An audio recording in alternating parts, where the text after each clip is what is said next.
Tenemos las noches contadas. Cultura y libros en YouTube.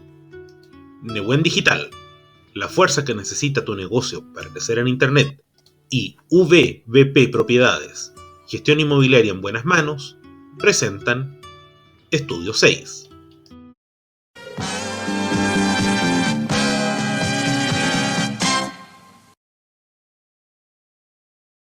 Hoy en Estudio 6, pasaportes falsos.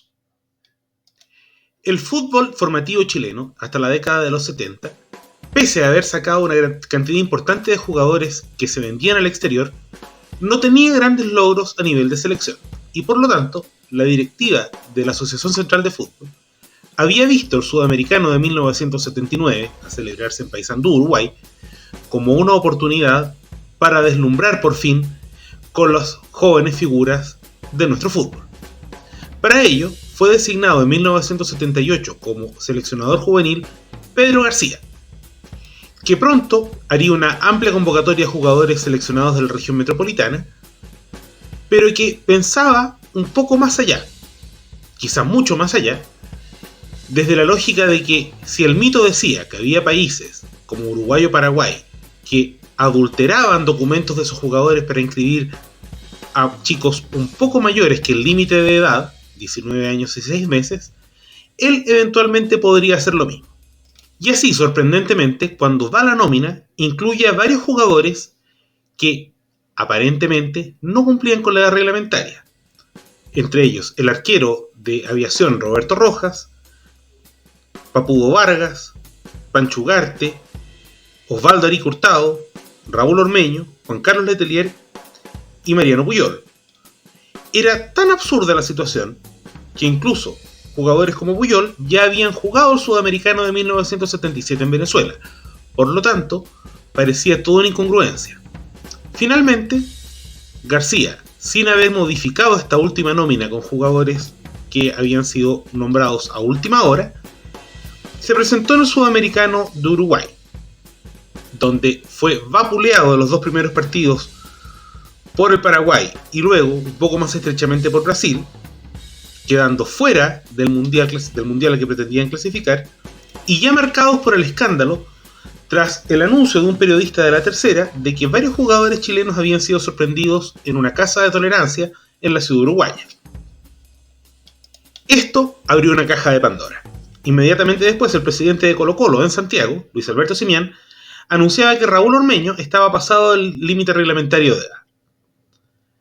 Por lo mismo, otros jugadores fueron interrogados, entre ellos Edgardo Fuentes, que declaró que ya había sido nominado estando pasado de la edad reglamentaria, vale decir, en este caso con más de 20 años, y si bien Pedro García bajaba el perfil a la situación junto con el presidente de la Asociación Central, general Eduardo Gordon, e incluso La Roja lograba sacar 2 triunfos más, con lo cual quedaba a tiro de cañón para clasificar ya no al Mundial de la categoría, pero por lo menos a los Juegos Panamericanos de ese mismo año en Puerto Rico, la duda había quedado abierta. Incluso hubo jugadores como Héctor Hoffens que comentarían a la prensa que habían sido conversados por García, aun cuando estaban pasados en edad y que ellos mismos habían decidido restarse de la nómina.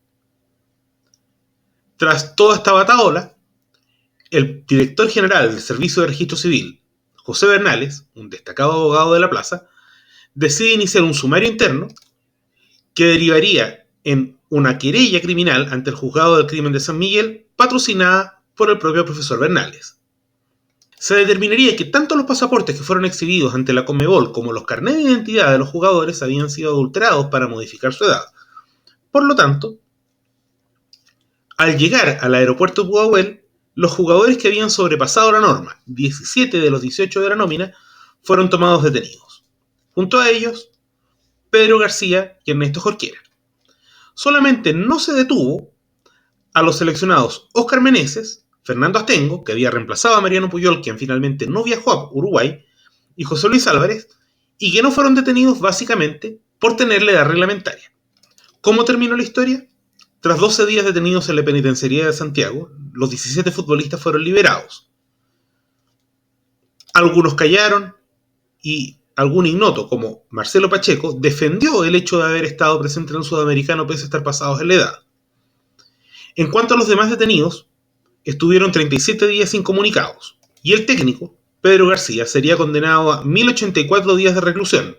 Si bien no lo cumplió en prisión, sí debería firmar constantemente y en caso de tener que salir del país, solicitar una autorización especial a tribunales. ¿Qué pasaría luego? Varios de esos jugadores alcanzarían una posición destacadísima en el fútbol chileno, llegando a ser seleccionados adultos. Incluso uno de ellos, Roberto Rojas, llegaría a ser el mítico arquero y capitán de la selección chilena durante los años 80. Pedro García también tendría una destacada trayectoria como entrenador, dirigiendo a Colo-Colo, con quien sería campeón del fútbol chileno, y a la malograda selección chilena que enfrentó la eliminatoria para el Mundial de Corea y Japón, terminando en el último lugar. Y no sería este ni el último ni el peor escándalo de la historia del fútbol chileno. El peor de todos tendría lugar exactamente 10 años después, en Brasil, y tendría como protagonista a uno de los actores principales de esta historia, pero esto ya fue contado en otro episodio de este canal.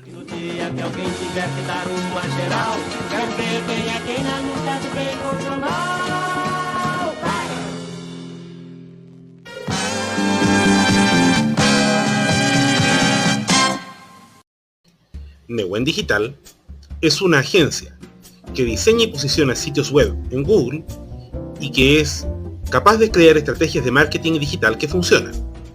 Contáctate con ellos en hola@newendigital.cl, en su sitio web newendigital.cl o en su Instagram @newendigital. Newen Digital, la fuerza para crecer con tu negocio.